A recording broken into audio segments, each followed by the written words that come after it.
دوسری بات یہ کہ دور بڑا فتنوں کا ہے، آپ کو اچھی طرح پتہ ہے. ہر بات میں تو بحث ہے، ہر شخص اپنی مرضی سے سوچتا ہے، اپنی مرضی سے بولتا ہے، اپنی مرضی سے چیزوں کو طے کرتا ہے، اپنی مرضی سے چیزوں کو لے کے آگے جاتا ہے. لوگ اکثر برے نہیں ہوتے، بس چونکہ ہماری مرضی کے نہیں ہوتے لہذا ہمیں اچھے نہیں لگتے. ذرا کوئی اختلاف رائے کرے تو برا لگنے لگتا ہے. دور فتنے کا ہے. پھر دوسری بات یہ کہ یہ جو اسٹیج ہے جس پہ میں بیٹھا ہوں، یہ ممبر، یہ واز، یہ گفتگو، اس میں اب یہ مسئلہ بن گیا کہ ہر صورت ہمیں داد چاہیے، ہر صورت پتہ چلنا چاہیے، کمال کر دی. یہ تو نقطہ ہی پہلی دفعہ سنا، حد ہو گئی. بلکہ چلیں بات کھول ہی دیتے ہیں، داد بھی چاہیے اور امداد بھی چاہیے. تو اس کا نتیجہ پھر یہ نکلتا ہے کہ لوگ اس بات کو چمکانے کے لیے پتہ نہیں کس حد تک چلے جاتے ہیں. حالانکہ آپ وہی بات کر دیں جو سینکڑوں دفعہ ہوئی ہے، لیکن کوئی الجھاؤ نہ پیدا کریں. وہی سادی سادی بات کر دیں جو لوگ شاید ہر جمعے سنتے ہوں، لیکن کوئی ایسی بات نہ پیدا کریں جو ذہن میں شکوک پیدا کرے. لوگوں کے لیے آپ انوکھی بات کرنے کے چکر میں ذہنوں کو الجھا رہے ہیں. تو بہت سارے لوگ ہم نے زندگی میں دیکھے ہیں، وہ محض اپنی تقریر چمکانے کے لیے کہہ رہے ہوتے ہیں آج میں تمہیں بتاؤں گا اہل بیت کی شان کے. او بھائی آپ کیا بتائیں گے؟ آپ کیا بتا سکتے ہیں؟ ان کی شان تو اللہ نے قرآن میں بتا دی ہے، حضور کے فرمان میں موجود ہے. آپ ان آیات و احادیث کو بس روایت کریں قوم کے سامنے. کچھ بازو چڑھا رہے ہوتے ہیں کہ میں بتاؤں گا صحابہ کا مقام کیا ہے. صحابہ کا مقام یہ ہے کہ انہیں اللہ نے منتخب کیا ہے اپنے محبوب کی غلامی کے لیے. تو آپ کیا مقام بیان کریں گے؟ وہ تو پہلے ہی انتخاب شدہ لوگ. تو اپنی تقریریں چمکانے کے لیے مشاجرات بیان کریں گے کہ فلانے کا فلانے سے اختلاف تھا، فلانے. او کیا بات کرتے ہیں آپ؟ کیوں آپ ہمیں تاریخ بتاتے ہیں؟ ہم تو اللہ کا قرآن جانتے ہیں. قرآن نے کہہ دیا اشداء علی الکفار رحماء بینہم، یہ کافروں پہ سخت ہیں، آپس میں تو بڑے مہربان ہیں. جب قرآن مجید کہہ رہا ہے یہ مہربان ہے تو آپ لے جائیں اپنی تاریخ. ہمارے پاس تو نص موجود ہے. اچھی طرح ذہن میں بات بٹھائیے گا، حضور کی اولاد پاک کا احترام ہمیں بتایا ہی حضور کے صحابہ نے. انہوں نے تو ہمیں بتایا. آپ کو کیسے پتا چلا ان کے احترام کا؟ وہ روایات کس نے کی؟ کس نے کر کے دکھایا؟ وہ سیدنا فاروق اعظم ہی تھے جنہوں نے کہا کہ بالکل ٹھیک ہے، مال غنیمت میں جبے آئے تھے، میں نے سارے بانٹ دیے. حسنین کو وقتاً نہیں دیا، وہ اس لیے نہیں دیا کہ سب تو پہن سکتے تھے، پر ان شہزادوں کے لیے میں اسپیشل منگوانا چاہتا تھا. وہ وہی تھے جو اپنے بیٹے سے بڑھ کر امام حسن کو جب نظر پیش کرتے تو شہزادے کہتے کہ آپ ان کا اکرام زیادہ کرتے ہیں. کہا بیٹا وہ محمد عربی کے نواسے صلی اللہ تعالی علیہ وسلم. یہ ہمیں ان لوگوں نے تو بتایا. وہ حضرت ابو ہریرہ ہی تھے جو امام حسین کے پیروں کو مٹی لگ جائے تو اپنا امامہ کھول کے صاف کیا کرتے. تو میرے عزیزوں کہاں سے آپ نے کہاں سے سیکھا ہے صحابہ کہ بغیر آپ کیسے سیکھ سکتے ہیں حضور کی اولاد کا احترام؟ تو یہ جو انتشار اور افتراق پیدا کیا جاتا ہے اور لوگوں کو تقسیم کیا جاتا ہے اور ذہنوں کے اندر جو ہے وہ فتنے چھوڑے جاتے ہیں محض اپنی تقریر چمکانے کے لیے، 2 4 5 منٹ کی داد کے لیے، تو یہ مکروہ دھندا نہ کریں. یہ بڑے عظیم لوگ تھے، یہ بڑے باوقار لوگ تھے. ان کے تو نام بھی وضو کر کے لینے چاہیے، ان کا تو ذکر آنکھیں جھکا کے کرنا چاہیے. ان کے بارے میں تو ہمارا لب و لہجہ دھلا ہوا ہونا چاہیے. ہمیں ان سے فیض لینا چاہیے. جس سے فیض لینا ہونا اس کی ڈگریاں نہیں چیک کرتے. نہیں سمجھ آئی آپ کو؟ شاید اس کے حالات زندگی پر غور نہیں کرتے زیادہ. فیض لینا فیض لیں. آپ کالج میں ایف اے کے سٹوڈنٹ تھے، آپ پہلے دن گئے تو اردو کے ٹیچر آ گئے تو انہوں نے کہا کتابیں نکالو. تو اگر کوئی سٹوڈنٹ اٹھ کے کھڑا ہو جائے پوچھ لے کہ سر جی آپ ایم اے اردو ہیں،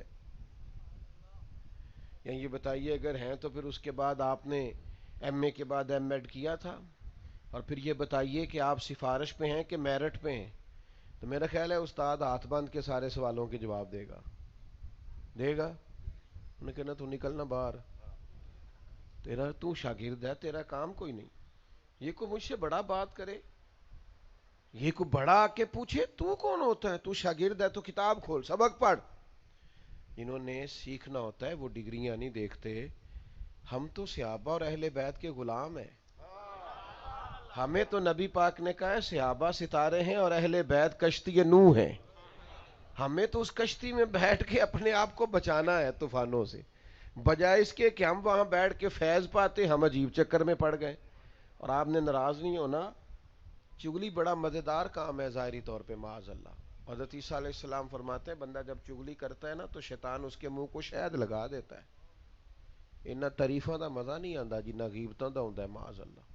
لیکن کام اتنا گندا ہے کہ زنا سے برا کہا گیا اس خدا را.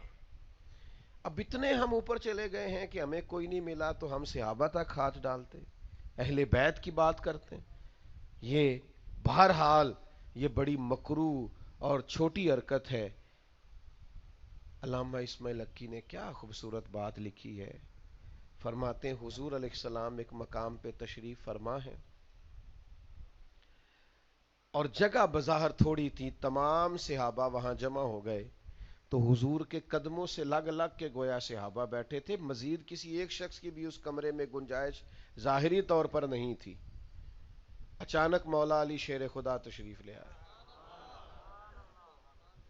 تب کل صحابہ کو پتہ ہے کہ حضرت علی کی محبت ایمان ہے اور مولا مرتضیٰ کا بغض ہی نفاق.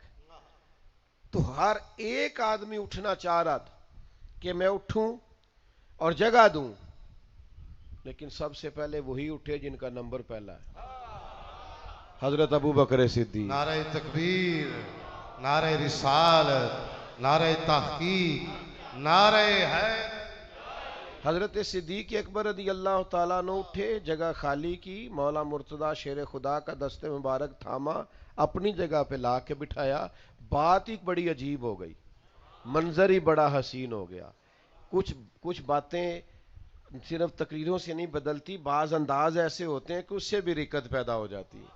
کچھ رنگ ڈھنگ انوکھا نرالا اور انفرادی ہو گیا، بات کسی اور طرف چلی گئی.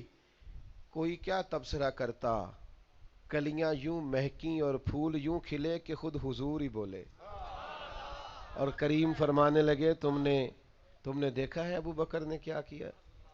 یا رسول اللہ دیکھا ہے. تو حضور فرمانے لگے کوئی عزت والا ہی کسی کو عزت دیا کرتا، صاحب عزت ہی دوسرے کی عزت کو پہچانا کرتا ہے. تو ہمیں صحابہ نے سکھایا ہے کہ حضور کی اولاد پاک کا اکرام کیسے کرنا ہے. ادب کیجئے گا، بحثوں میں نہ الجھیے گا، مشکل بڑھ جائے گی. یہ جو ہمارے ہاں مزاج ہے نا، نہیں میں تینوں دسنا، سانو تے کسی صحیح گل دسی نہیں، بڑی مصیبت ہے. اس سے پھر بات ذہن بڑی جلدی مائل ہوتا ہے کہ پتہ نہیں کون سی انوکھی بات آنے لگی. تو انتشار سے بچیں. تیسری بات آپ کی خدمت میں یہ عرض کرنی ہے کہ ہم لوگ نا سب سے زیادہ اپنے گھروں کی وجہ سے پریشان رہتے ہیں. دنیا میں سب سے سکھی بندہ وہ ہے جو گھر میں سکھی ہے. کوئی بندہ گھر سے پریشان یہاں آیا بیٹھا ہے نا، تو یہاں کوئی بڑی اعلیٰ تقریر بھی کر رہا ہوگا تو وہ ذہنی طور پہ حاضر نہیں ہوگا، اس کی ٹینشن ہی نہیں جاتی بیچارے کی. یہ ایک مسئلہ ہوتا ہے. یہ گھروں کے دکھ یہ وجود کو کمزور کرتے ہیں، حافظے کو کمزور کرتے ہیں، ذہن پر سوار ہو جاتے ہیں. گھر اگر کسی کا مضبوط ہو تو وہ لوگ باہر بھی کوئی کمال سر انجام دے لیتے ہیں. نبی کریم نے ہم پر مہربانی یہ فرمائی ہے کہ حضور نے فرمایا میں بظاہر جا رہا ہوں لیکن دو بھاری چیزیں تمہارے درمیان چھوڑ کے جا رہا ہوں، انہیں تھام کے رکھنا، گمراہی تمہارے پاس نہیں آئے گی. فرمایا ایک اللہ کا قرآن دے کے جا رہا ہوں، دوسرا اپنا خاندان دے کے جا رہا ہوں. حضور نے ہمیں گھر بنا کے دکھایا ہے کہ گھر کیسے بنتا ہے. گھر بنا کے، سجا کے، سوار کے. ہم جن بنیادوں پر گھر بنا رہے ہیں نا، بہت دولت ہونی چاہیے، بہت مال ہونا چاہیے، بہت وسیع گھر ہونا چاہیے، اور جناب بچوں کے لیے بہت سارا مال چھوڑنا چاہیے، جائز ہو تو منع نہیں. لیکن جو بنیادیں نبی کریم علیہ السلام نے ہمیں عطا کی ہیں ان کو سمجھنے کی ضرورت. ترمذی میں حدیث ہے حضور علیہ السلام نے دعا مانگی، اے اللہ میرے گھر والوں کو ایک وقت روٹی دینا اور ایک وقت فاقہ دینا. یا اللہ ہمیں ایک وقت روٹی دینا اور ایک وقت، یعنی حضور نے فاقے کی بھی دعا مانگی، مانگ کے لیا اللہ سے فقر. یہ تو اب مولوی پیر بھی نہیں یہ والی دعا مانگتے، حالانکہ حضور نے مانگی ہے. اے اللہ ایک وقت روٹی اور ایک وقت فاقہ دینا، جب تو ہمیں کھانا دے ہم تیرا شکر ادا کریں، اور جب فاقہ ہو تیری بارگاہ میں التجا کریں. یہ حضور نے، نبی پاک فقر پر مجبور تھوڑی ہیں. حضور تو فرماتے ہیں میں چاہوں تو احد پہاڑ سونے کا بنے اور میرے ساتھ چلا کرے. نبی کریم علیہ الصلوۃ والسلام فرماتے مجھے تو میرے رب نے اختیار دیا ہے، چاہوں تو نبی اور بادشاہ بن جاؤں. حضرت یوسف علیہ السلام نبی بھی ہیں بادشاہ بھی ہیں، جناب سلیمان علیہ السلام نبی بھی ہیں بادشاہ بھی، لیکن کریم فرماتے میں نے رب کی بارگاہ میں عرض کی میں نبی اور بادشاہ نہیں بننا چاہتا، تیرا بندہ اور نبی بننا چاہتا ہوں. حضور نے تو فقر مانگا، یہ فقر حضور کی پسند ہے. سیدہ پاک کے گھر میں مہینہ مہینہ چولہا نہیں جلا. بڑے بیٹیوں کے لوگ دکھ بیان کرتے ہیں، ہر دوسرا آدمی کہتا ہے میری بیٹی دکھی ہے، سسرال میں بڑا کام کرتی ہے. اتنا بھی کام کرتی ہے کسی کی بیٹی کے ہاتھوں پہ چھالے پڑ جائیں؟ حضور کی شہزادی نے تو کیا ہے. او بھائی ہم اس فکر تک تو پہنچے جو اہل بیت کا رویہ ہے. اپنے گھر کے اندر سادگی رکھنا، سادگی یہ ان لوگوں کا منشور رہا. یعنی کچھ جو آ گئے پیس لیے کھانا کھا لیا. یہ جو ہمارے ہزاروں لوگ بیچارے ملک سے باہر ہیں لاکھوں، وہ تو گئے تھے کہ 4-5 سال کام کروں گا کچھ پیسہ جمع ہوگا تو یہاں آ کے کوئی بزنس کروں گا. پھر وہ بات ضروریات سے نکل کے خواہشات پہ چلی گئی. پھر وہ ہمارے خرچے اتنے بڑھ گئے کہ جو گئے تھے وہ بیچارے 40 سال لوٹ سکے کیونکہ خرچے بڑا ہو گیا. ہم خواہشات کے چکر میں بڑی گاڑی پریشان کرتی، بڑی کوٹھی پریشان کرتی. سادہ طرز زندگی آسان ہوتا ہے.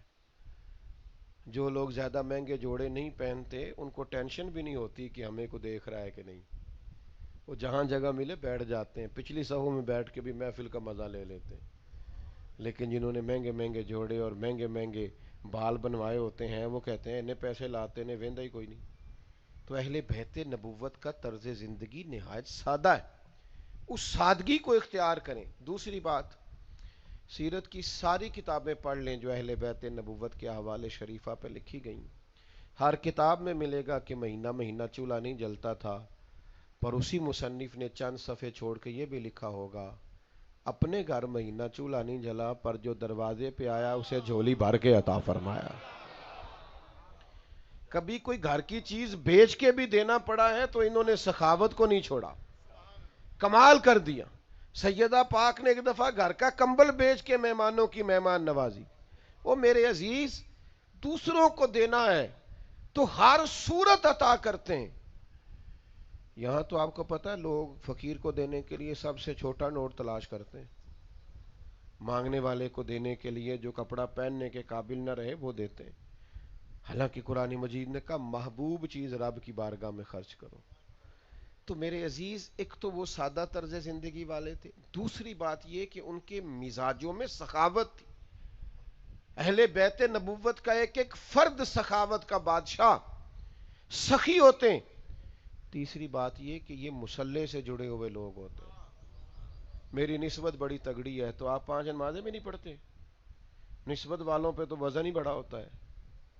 جو صاحب نسبت ہوں ان پر تو بڑا بوجھ ہوتا ہے ذمہ داریوں کا. سب سیاں رل پانی نو چلیاں تے کوئی کوئی موڑ سی بھر کے، تو جنہاں نے بھر کے سر تے چایا